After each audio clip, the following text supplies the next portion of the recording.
அன்பார்ந்த mass debate channel நேயர்கள் அனைவருக்கும் என்னுடைய முதற்கண் வணக்கத்தை தெரிவித்துக் கொள்கிறேன். கடந்த நாடாளுமன்ற கூட்டத்தொடரில் மார்க்சிஸ்ட் கம்யூனிஸ்ட் கட்சியினுடைய நாடாளுமன்ற உறுப்பினர் ரஹீம் ஒரு முக்கிய பிரச்சனையை பாத்தீங்கன்னு சொன்னா, அது தேசத்தினுடைய மிக முக்கிய பிரச்சனையை அவர் நாடாளுமன்றத்துல எடுத்துரைத்தாரு. அது என்ன பாத்தீங்கன்னு சொன்னா, இந்தியாவில் பணிபுரியக்கூடிய ஐடி நிறுவன ஊழியர்களுடைய பணி நிலைமைகளை சம்பந்தமாக பல கேள்விகளை அவர் நாடாளுமன்றத்தில் பாத்தீங்கன்னு சொன்னா பட்டியலிட்டிருக்கிறார். சில மாதங்களுக்கு முன்னாடி பாத்தீங்கன்னு சொன்னா, புனேல இருக்கக்கூடிய ஒரு ஐடி நிறுவனத்துல பட்டய கணக்காளராக இருந்த அண்ணா செபஸ்டின் என்ற ஒரு இளம் பெண் பணிச்சுமையின் காரணமாக அங்கேயே மயக்கம் அடைஞ்சு அவர் பாத்தீங்கன்னு சொன்னா இறந்துட்டார். கடந்த மாதம் பாத்தீங்கன்னு சொன்னா பெங்களூர்ல நிக்கில் சோமவன்சி என்று சொல்லக்கூடிய ரோபோட்டிக் எந்திரவியலாளர், அந்த பொறியியல் இன்ஜினியர், அவர் பாத்தீங்கன்னு சொன்னா இளம் வயது ஊழியர், அவர் பாத்தீங்கன்னு சொன்னா பணிச்சுமையின் காரணமாக அவரும் அங்கேயே மயக்கம் அடைஞ்சு பாத்தீங்கன்னு சொன்னா இறந்துட்டாரு. இப்போ தற்சமயம் தற்போது பெருங்குளத்தூர்ல சூரிய பிரகாஷ் அப்படின்னு சொல்லக்கூடிய ஒரு ஐடி ஊழியர் 6வது மாடியில் இருந்து விழுந்து தற்கொலை செய்து கொண்டிருக்கிறார். இந்தியாவில் பாத்தீங்கன்னு சொன்னா 1,70,000 ஐடி நிறுவனங்கள் இருப்பதாக புள்ளி விவரங்கள் தெரிவிக்கிறது. இதுல பெரும்பாலும் பாத்தீங்கன்னு சொன்னா வெளிநாட்டு நிறுவனங்கள். இந்த 1,70,000 ஐடி நிறுவனங்கள்ல 60 லட்சம் ஊழியர்கள் நேரடியாக பணிபுரிந்தார்கள். இவர்களுடைய பணி பாதுகாப்பு சம்பந்தமா தான் மார்க்சிஸ்ட் கம்யூனிஸ்ட் கட்சியினுடைய உறுப்பினர், நாடாளுமன்ற உறுப்பினர் ரஹீம் நாடாளுமன்றத்துல பல கேள்விகளை எழுப்பி இருக்கிறார்.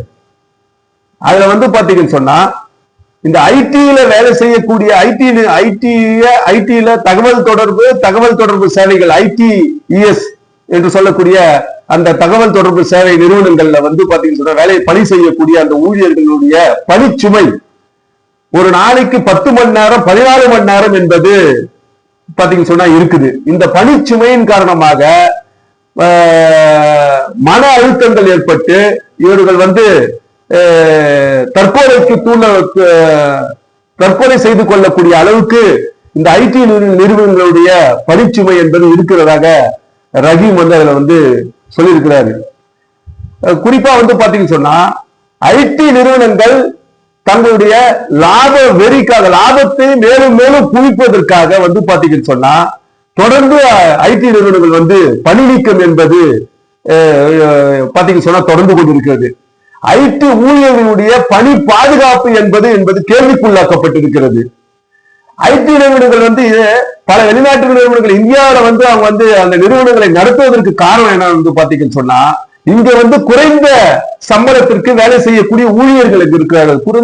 குறிப்பா சொல்லணும்னு சொல்லி பாத்தீங்கன்னு சொன்னா, அமெரிக்காவில 1 மணி நேரத்திற்கு பாத்தீங்கன்னு சொன்னா 4,000 ரூபாய் வரைக்கும் பாத்தீங்கன்னு சொன்னா சம்பளம் தரணும். ஆனா இங்க பாத்தீங்கன்னு சொன்னா குறைந்தபட்சம் 500 ரூபாயிலிருந்து 800 ரூபாய் வரைக்கும் ஊதியம் கொடுத்தால் போதும். அதுக்கு பணி செய்வதற்கான ஊழியர்கள் இங்க தயாராக இருக்கிறார்கள் என்பதற்காகத்தான் பன்னாட்டு வெளிநாட்டு ஐடி நிறுவனம் இந்தியாவில வேலை செய்யுது. இவருடைய பணி பாதுகாப்பு பாத்தீங்கன்னு சொன்னா, கடந்த மாதம் மைக்ரோசாப்ட் நிறுவனம் 6,000 ஊழியர்களை வேலை நீக்கம் செய்திருக்கிறது. இந்த மாதம் பாத்தீங்கன்னு சொன்னா 300 பேரை தற்காலிகமா பாத்தீங்கன்னு சொன்னா பணி நீக்கம் செய்திருக்கிறது. அதான் இந்திய மாமேதை காரல் மார்க்ஸ் சொல்லுவாரு, அரசு மூலதனத்தை மூலதனம் அரசை கட்டுப்படுத்தும், அரசு மூலதனத்தை கட்டுப்படுத்தாது அப்படின்னு. இந்த ஐடி நிறுவனங்களுடைய ஊழியர்களுடைய பணி பாதுகாப்பு சம்பந்தமாக அரசியல் சட்டத்திற்கு உட்பட்ட தொழிலாளர்களுடைய பாதுகாப்பு சட்டங்கள் எதுவும் பாத்தீங்கன்னு சொன்னா இந்த ஐடி நிறுவனங்கள் பின்பற்றுவதில்லை.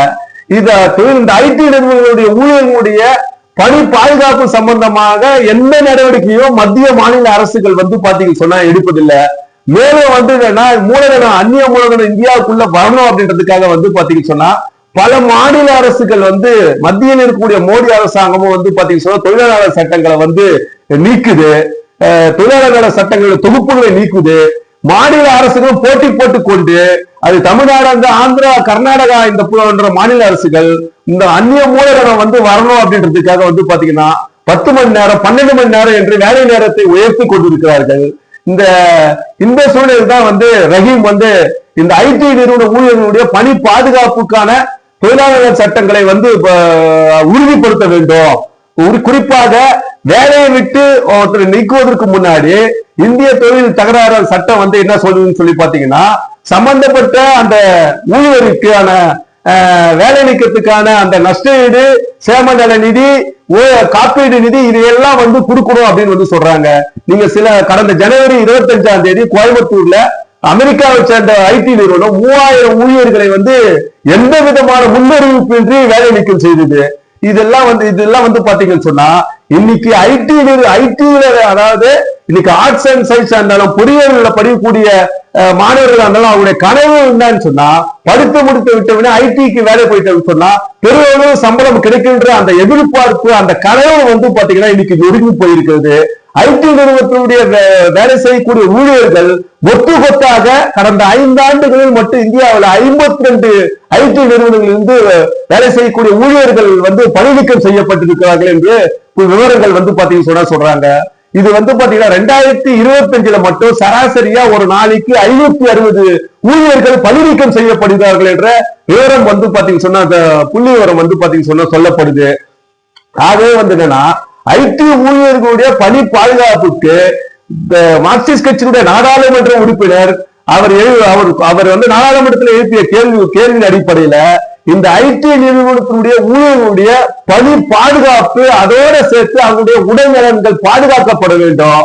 10 மணி நேரம் 12 மணி நேரம் வேலை என்பது அவர்களுக்கு மனதளவில் சோர்வு ஏற்படுத்தி அவர்களுக்கு அவர்களுடைய குடும்பத்திற்கு இருக்கக்கூடிய உறவு என்பது பாத்தீங்கன்னா பெருமளவு சீர்குலைக்கப்படக்கூடிய நடவடிக்கையாக பாத்தீங்கன்னா சொன்னா அது மாறுகிறது என்பதை நம்ம கவனத்தில் கொண்டு ஐடி நிறுவன ஊழியர்களுக்கு சங்கம் அமைக்கும் உரிமையும் அவர்களுடைய வேலை பணி பாதுகாப்புக்கான அந்த சட்ட நலன்களை உறுதிப்படுத்தக்கூடிய நடவடிக்கையை ஒன்றிய மாநில அரசாங்கங்கள் எடுக்க வேண்டும் என்பதை இந்த நேரத்தில் நான் கேட்டுக்கொள்கிறேன் அப்படின்றதான்.